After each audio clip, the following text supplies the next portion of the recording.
कि हम भी इस तिरंगे की शान को बाकी रखेंगे।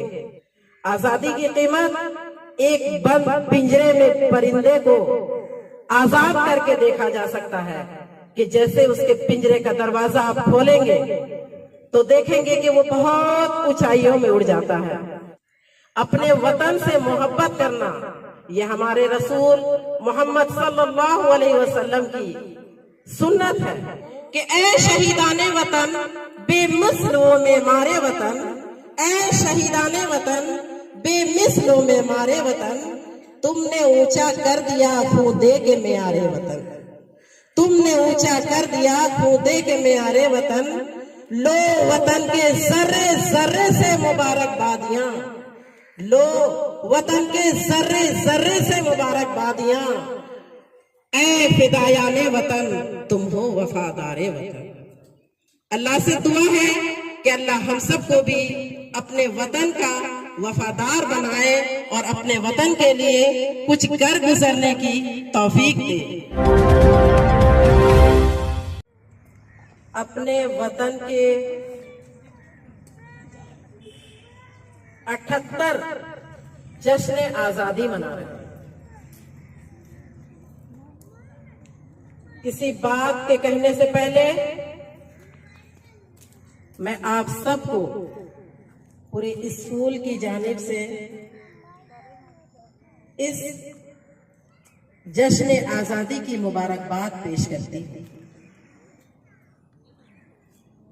जनाब डायरेक्टर सर, तमाम असतिज़ा कराम, बाहर से आए हुए मेहमानाने अज़ाम, अजीज तलबा और तालिबात, आप सबको 78 जश्न आजादी मुबारक है। आज के दिन मुल्क के गोशे गोशे में, मुल्क के चप्पे चप्पे में, हर स्कूलों में, हर कॉलेजों में, यहाँ तक के चौक चौराहों पर भी ये तिरंगा परचम लहराया जाता है। और इंस्टाग्राम में, फेसबुक में, डीपी में ये डाल करके, तिरंगे को डाल करके, तिरंगे के साथ अपनी फोटो शेयर करके लोग अपने हिंदुस्तानी होने का सबूत देते हैं। आज उन बुजुर्गों को, उन महापुरुषों को, उन सुरमाओं को याद करने का दिन है, खराजे अकीदत पेश करने का दिन है, जिन्होंने अपनी जान की परवाह किए बगैर इस मुल्क को आजाद करने के लिए कितनों ने फांसी के फंदों में अपनी जानें कुर्बान कर दी, कितनों ने अपने सीनों को हाजिर कर दिया गोलियों से छलनी करने के लिए। हमने अपने मुल्क को क्या दिया है? आज इसके बनाए हुए कानून को हम नहीं मानते। क्या यही हिंदुस्तानी होने का सबूत है? आज का दिन बहुत अहम है। आज उन बुजुर्गों की कुर्बानियों को याद करके अज़्म करने का दिन है, अहद करने का दिन है कि अगर उन्होंने अपनी जान की कुर्बानियां देकर इस तिरंगे को ऊंचा लहराया है तो हमें भी अहद करना होगा कि हम भी इस तिरंगे की शान को बाकी रखेंगे, हिंदुस्तान के मेयार को बाकी रखेंगे। ये हमें भी अहद करना होगा। हमें आजादी की कीमत कुछ भी चुकानी नहीं पड़ी है, इसलिए हमें आजादी की कीमत मालूम नहीं है। आजादी की कीमत एक बंद पिंजरे में परिंदे को आजाद करके देखा जा सकता है कि जैसे उसके पिंजरे का दरवाजा आप खोलेंगे तो देखेंगे कि वो बहुत ऊंचाइयों में उड़ जाता है। और कभी कभी तो ऐसा होता है कि वो हमारी आंखों से ओझल हो जाता है, हमारी आंखें, हमारी नजरें उसको ढूंढने से कासिर रह जाती हैं। आजादी का ये महत्व है, आजादी की ये अहमियत है। हमें तो मीरास में आजादी मिली है, और जो चीज मीरास में मिलती है उसकी कदर और कीमत बहुत कम होती है। अपने वतन से मोहब्बत करना ये हमारे रसूल मोहम्मद सल्लल्लाहु अलैहि वसल्लम की सुन्नत है। हमारे मजहब ने अपने वतन से मोहब्बत करना सिखाया है। रसूल पाक सल्लल्लाहु अलैहि वसल्लम को जब मक्के से हिजरत करके मदीना जाना पड़ा तो वो मुड़ मुड़ कर खाना काबा को देखते थे। बल्कि किसी शायर ने यूं कहा है कि नबी ने खाना काबा को देखा और फरमाया, नबी ने खाना काबा को देखा और फरमाया कि ए प्यारे हरम तेरी मेरी फुरकत का वक्त आया, कि तेरे फर्जंद अब मुझको यहाँ रहने नहीं देते, तेरे फर्जंद अब मुझको यहाँ रहने नहीं देते, तेरी पाकीज़गी का आवाज भी कहने नहीं देते। ये होती है वतन से मोहब्बत। वतन से मोहब्बत हमारे इस्लाम का शिआर है, हमारे खमीर में शामिल है।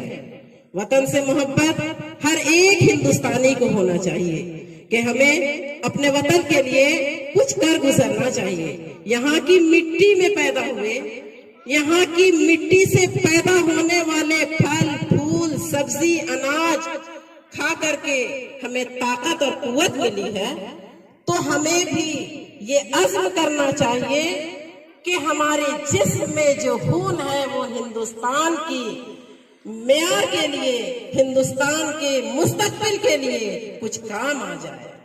आज उन बुजुर्गों को खराज अकीदत पेश करते हुए एक शेर अर्ज करती हूँ कि ए शहीदाने वतन बेमिसलों में मारे वतन, ए शहीदाने वतन बेमिसलों में मारे वतन, तुमने ऊंचा कर दिया खूदे के मेयारे वतन, तुमने ऊंचा कर दिया खूदे के मेयारे वतन, लो वतन के जर्रे जर्रे से मुबारकबादियां, लो वतन के जर्रे जर्रे से मुबारकबादियां, ऐ फिदायाने वतन तुम हो वफादारे वतन।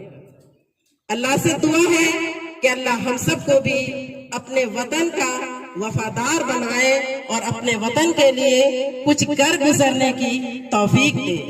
आज 15 अगस्त के मौके पर हम सबको ये अहद करना चाहिए कि हम एक ऐसा हिंदुस्तान कायम करेंगे, एक ऐसे हिंदुस्तान की तामीर करेंगे जहां मोहब्बत व उल्फत होगी, सुलह व आश्ती होगी, भाईचारगी होगी। हम एक ऐसा हिंदुस्तान तामीर करेंगे जहां नफरत नहीं होगी, जहां बगावत नहीं होगी, जहां इबादत गाहों की हिफाजत होगी। आज हमारे मुल्क में किसी की इबादत गाहें महफूज नहीं है। हम एक ऐसा हिंदुस्तान तामीर करेंगे जहां हर एक की इबादत गाहों की हिफाजत होगी।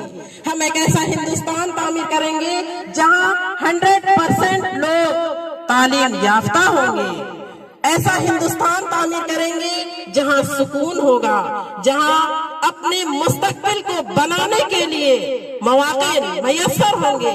एक ऐसा हिंदुस्तान तामीर करेंगे जहां पर किसी तरह की कोई आपसी दुश्मनी नहीं होगी। आज हमें देखने को ये मिल रहा है कि एक वक्त था कि लोग बिना मजहब की तफरीक के एकजुट होकर के हमारे इस तिरंगे को लहराने के लिए अपनी जानों की शहादतें पेश किया है। आज फर्क इतना सा है कि हमारे मुल्क में मजहब की तफरीक तो बहुत दूर की बात है, भाई भाई के खून का दुश्मन। पहले के बुजुर्गों में, पहले के महापुरुषों में ये तफरीक थी। उसका मुआसला एक वाक़े से मैं कराना चाहती हूँ कि अभी के लोगों में, अभी के नेताओं में और हमारे महापुरुषों ने जिन्होंने आजादी के लिए जंगें लड़ी हैं, उनमें ये फर्क था कि एक मौके से मौलाना अबुल कलाम आजाद को नेहरू जी ने ये कहा था जब उनको किसी हलके से इलेक्शन का टिकट मिला था, मौलाना अबुल कलाम आजाद अलैहिर्रहमा को किसी हलके से इलेक्शन का टिकट मिला था, तो नेहरू जी ने उनसे ये कहा था कि चलिए आपके हलके में चलिए। तो मौलाना अबुल कलाम आजाद ने बरजस्ता और बारहा ये कहा था कि मैं अपने हलके में हरगिज नहीं जाऊंगा। मैं ये कहने के लिए जाऊं कि मौलाना अबुल कलाम आजाद अच्छा इंसान है, उसको वोट दीजिए, मैं हरगिज ऐसा नहीं करूंगा। हाँ, अगर आप कहते हैं कि मेरे हलके में चलिए तो मैं जरूर जाऊंगा कि नेहरू जी एक अच्छे इंसान हैं, उनको वोट दीजिए, ये कहने के ये फर्क हमारे बुजुर्गों और महापुरुषों में था और आज ये फर्क नहीं है। आज मामूली सा एमएलए कोई अपने मामूली सा एमएलए बन जाता है तो उसके कई पुश्तों तक का इंतजाम हो जाता है। पहले के लोगों ने मुल्क की खातिर वफादारी की और अपने तन मन धन की कुर्बानियां दी, इसलिए आज हम ये तिरंगा परचम लहराते हैं। और आज के लोग अपने खातिर वतन की इज्जत को चौराहों में नीलाम करते हैं और डर तो इस बात का है कि कहीं फिर गुलामी की जंजीर में हमारा हिंदुस्तान ना जकड़ जाए। आज इखलास की जरूरत है, आज वफादारी की जरूरत है, आज तालीम की जरूरत है। अब मैं अपने इस अज़्म और अहद के साथ अपनी बात को खत्म करती हूँ कि हम सबको अच्छी तालीम हासिल करके अपने हिंदुस्तान के इक़्तिदार को बरकरार रखना होगा। हिंदुस्तान जिंदाबाद, झारखंड जिंदाबाद, फातिमा एकेडमी जिंदाबाद। वमा अलैना इल्लल बलाग।